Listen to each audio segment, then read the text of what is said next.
All right, let's talk about a concept in Python that I promise you can be the hidden cause behind some of the most confusing bugs or slowdowns in your code. We're talking about mutable versus immutable variables. Once you get this, a lot of other things in Python will just click into place. So before we dive into the deep end, let's just quickly get on the same page. Every single time you make a variable in Python, it's not just a name with a value. Under the hood, Python gives it three key things: a unique ID, which is basically its address in your computer's memory, a type, like an integer or a string, and of course, the actual value it's holding. Just keep those three things in mind: ID, type, and value. And this is where we hit the fork in the road. Every object in Python belongs to one of two families. On one side, you have the immutable types. Think of these as being carved in stone. Once you create one, its value can never, ever be changed. If you try, Python just says nope and creates a brand new object instead. On the other side are the mutable types. These are more like a whiteboard. You can erase, add, and change the value right there in the same spot without needing a whole new object. So let's make this real. Here's a look at the common types you use every day. You'll notice a pattern here. The simple, sort of fundamental things, integers, strings, tuples, they're all immutable. I mean, think about it, right? You can't change the very concept of the number 5 into a 6. But the more complex containers, things like lists, dictionaries, and sets, they're designed to be changed as your program runs. They're mutable on purpose. Okay, so that's the theory. But theory can be a bit abstract. Let's actually see what this looks like under the hood. How does this really work in your computer's memory? Let's start with our immutable friend, the integer. We'll do something super simple. We'll create a variable x and set it equal to 10. Easy, right? So right now, Python has made an object with the value 10, and the name x is now pointing to it. Okay, now for the trick. We decide we want to change x to be 20, so we write the code x equals 20. Now the big question is, what's actually happening here? Did we just go into that memory spot for 10 and overwrite it with a 20? And the answer is a big no. This is the key right here. We didn't change the original 10 at all.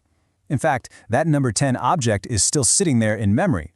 What we actually did was create a brand new integer object with the value 20. And we just redirected the label x to point to this new object. We changed what x points to, not the object itself. All right, now let's flip the script and try this with a mutable type. We'll make a list called mylist and put 1, 2, and 3 in it. Just like before, Python creates the list object in memory, and the name mylist points to it. Now this time, we're not going to reassign the variable. We're going to use a method that modifies the list directly. We'll run mylist.append for. So what's happening now? Are we making a whole new list? Nope, this is the complete opposite of what we just saw. Because lists are mutable, the change happens in place. We're actually modifying that original list object directly in its memory location. The ID of the list is exactly the same as it was before. It's the same object, it just has more stuff in it now. That's a huge difference in behavior. So you might be thinking, okay, cool, they work differently in memory, but why do I actually need to care about this? Well, let me tell you, this isn't just some fun fact for trivia night. This distinction has a massive, real-world impact on your code. It really all boils down to three big areas. First, it can have a huge effect on performance. Second, and this one is responsible for so many headaches, it can create some really sneaky bugs when you start passing things into functions. And third, it's the entire reason why dictionaries work the way they do. Let's hit performance first. Imagine you have a massive string, maybe it's a whole book, and you want to build it up one character at a time. Well, since strings are immutable, every single time you add a character, Python has to make a complete copy of that entire huge string just to add one little thing at the end. It's incredibly slow and inefficient. Now let's talk about the bugs. This is the big one. Let's say you have a list and you pass it into a function to do something. If that function adds or removes an item from the list, it's not changing a copy, it's changing your original list. This is called a side effect, and it can lead to baffling behavior where your data is changing in ways you totally did not expect. And trust me, this is the classic gotcha for developers.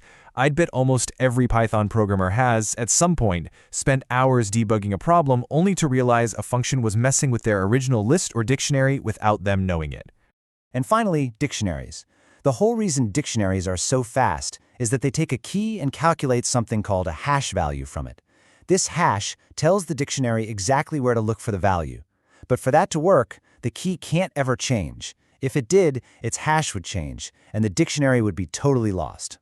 That's why Python has a strict rule. You can only use immutable types as dictionary keys. So let's just boil this all down to a simple rule of thumb. When should you use which?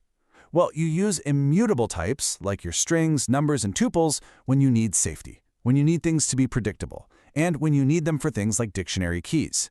And you use mutable types, like your lists and dictionaries, when you need that flexibility and you know you're going to be changing the data a lot. And really, that's the whole story.